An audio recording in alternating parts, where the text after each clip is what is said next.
छत्तीसगढ़ में नक्सलवाद अपने अंतिम दौर में है और यही वजह है लगातार बड़े नक्सली अब हथियार डाल रहे हैं।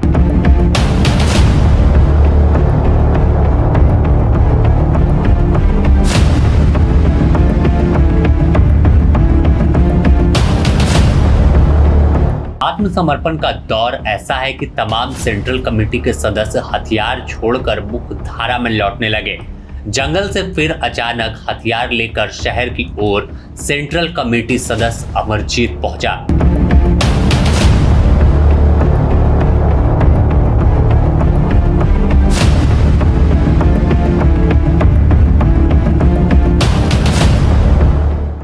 बता दें कि एमएमसी जोन के सेंट्रल कमेटी मेंबर रामाधीर उर्फ अमरजीत समेत 12 नक्सली हथियार छोड़कर मुख्य धारा में शामिल होने का फैसला कर लिया है।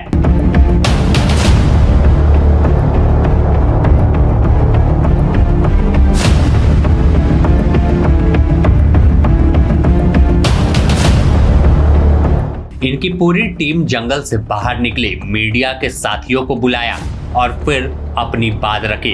लेकिन यहाँ पर एक चौंकाने वाली बात भी सेंट्रल कमेटी सदस्य ने कह डाली। सवाल इनसे पूछा गया कि क्या हिड़मा की मौत और सुरक्षा बल की कार्रवाई से संगठन कमजोर पड़ गया। इस पर जो जवाब आया वह चौंकाने वाला था, क्योंकि आमतौर पर देखते हैं कि हिड़मा को लोग बड़ा नक्सली मानते हैं, कहते हैं कि उसके इशारे के बिना कोई वारदात नहीं होती थी।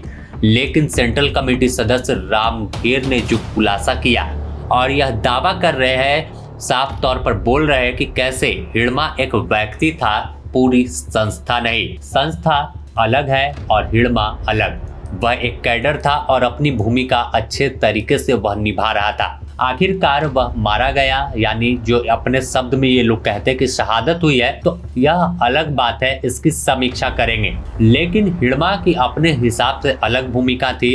वह एक व्यक्ति था, पूरी पार्टी नहीं थी। यहीं से एक अलग स्वर बुलंद हुआ कि हिड़मा कोई पूरी संस्था नहीं था, यानी जो नाम लिया जाता था कि अगर माओवाद का नाम आता है तो हिड़मा का नाम सबसे ऊपर आता था।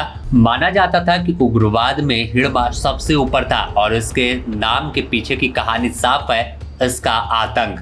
लेकिन अब जिस तरह से एक सेंट्रल कमेटी सदस्य ने साफ तौर पर कह दिया कि वह एक व्यक्ति था, यानी जो नाम उसका बना था अपराध की दुनिया में, उग्रवाद की दुनिया में, तो वो इससे कहीं जल रहे थे, माने सरल शब्द में कहे तो। हो सकता है कि कई कहानियां आपस में आपसी रंजिश नक्सलियों में भी होती है और यही वजह है कि यह इस तरह की बात कर रहे हैं। लेकिन अगर दूसरी तरफ देखें तो इनके साथ इनके 12 जवान हैं जिनके पास हथियार है, इंसास राइफल है, एसएलआर है, अन्य तमाम गोला बारूद है, जो लेकर अब आत्मसमर्पण करने को लेकर आगे बढ़ रहे हैं। और इससे पहले मीडिया के सामने आए और तमाम बातों पर अपनी बात रखे और कहा कि हम एक लड़ाई लड़ रहे थे, न्याय चाह रहे थे। जब इनसे पूछा गया कि आखिर कैसी लड़ाई लड़ रहे थे, तो इनका मानना है कि समानता, शोषण, जुल्म, अन्याय, ऊंच नीच, भेदभाव, गरीबी हटाना और नहीं हटाना, यह तमाम मुद्दों पर बात होनी चाहिए। लेकिन आज परिस्थिति बदल गई है और हथियार के दम पर उजाड़ा जा रहा है। तो इन तमाम मुद्दों पर लोग लड़ाई लड़ रहे थे, आखिरकार अपनी लड़ाई में थोड़ा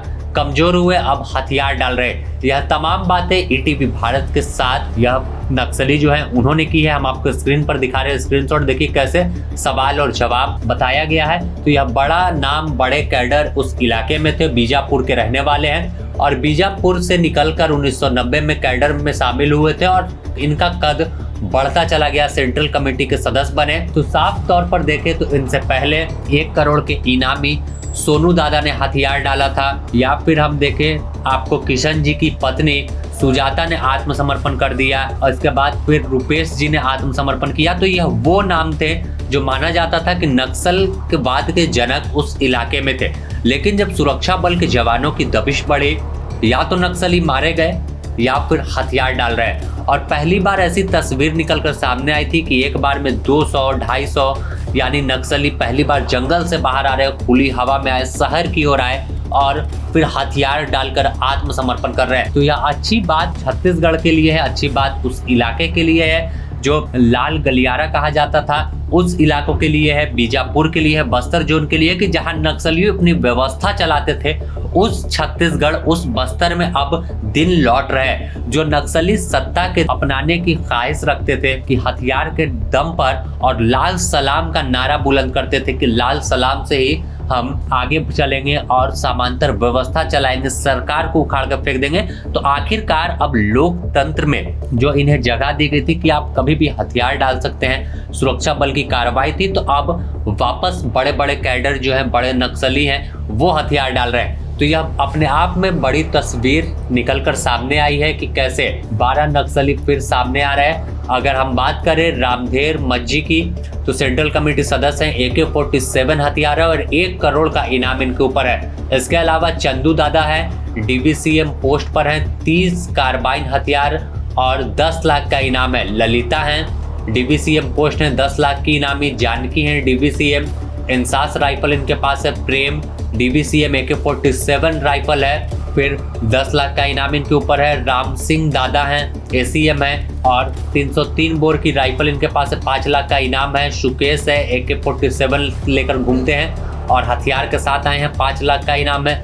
इसके अलावा लक्ष्मी है, पार्टी मेंबर, इंसास के साथ वापस मुख्य धारा में लौटने पहुंची है, 2 लाख की इनामी है। शीला है, पार्टी की मेंबर है, कैडर है, इंसास राइफल इनके पास है, 2 लाख का इनाम है। सागर है, पार्टी मेंबर है, SLR राइफल 2 लाख की इनामी है। कविता है, पार्टी मेंबर, 303 राइफल 2 लाख की इनामी। और योगिता 12वें नंबर पर है, जिन पर 2 लाख का इनाम है। तो अगर देखें तो AK-47 से लैस सुकेश है, फिर आपको जो सेंट्रल कमेटी सदस्य है उन पर AK-47 है, फिर प्रेम पे है। तो यह तमाम नक्सली बड़े हैं और कैसे AK-47 के साथ जंगल में घूम रहे थे, अपने सेंट्रल कमेटी मेंबर की सुरक्षा में लगे हुए थे और सीधे ताबड़तोड़ फायरिंग करते थे सुरक्षा बल के जवानों पर। और आखिरकार अब मुख्य धारा में लौट रहे हैं, मुख्य धारा में लौट कर नई जिंदगी की शुरुआत करेंगे। तो अगर अब बात कर ले तो गृह मंत्रालय 31 मार्च 2026 तक का समय रखा और महज 3 माह का समय बचा हुआ है। दिसंबर का महीना आधा क्रॉस कर चुका है। तो अब साफ है कि बड़े माओवादी डर के साए में है कि उनके जो सुरक्षा में तैनात है, चाहे PLGA बटालियन की बात कर ले या फिर अन्य दस्ते की बात करें, गोरिल्ला आर्मी की बात करें, तो वो तमाम कैडर धीरे धीरे आत्मसमर्पण कर रहे हैं। तो इन्हें लग रहा है कि अब जंगल में तो सुरक्षित नहीं बचेंगे और अगर मुख्य धारा में लौट गए तो सरकार से इनाम की राशि भी मिलेगी, पुनर्वास योजना के तहत घर मिल जाएगा और बेहतर जिंदगी आने वाले दिनों में गुजरेगी। तो लगातार CM से लेकर गृह मंत्री भी अपील कर रहे हैं कि मुख्य धारा में लौटिए और एक नई जिंदगी की शुरुआत कीजिए। तो बने रहें द न्यूज पोस्ट के साथ। इस नक्सल से जुड़ी हर अपडेट आपको हम देने की कोशिश करेंगे।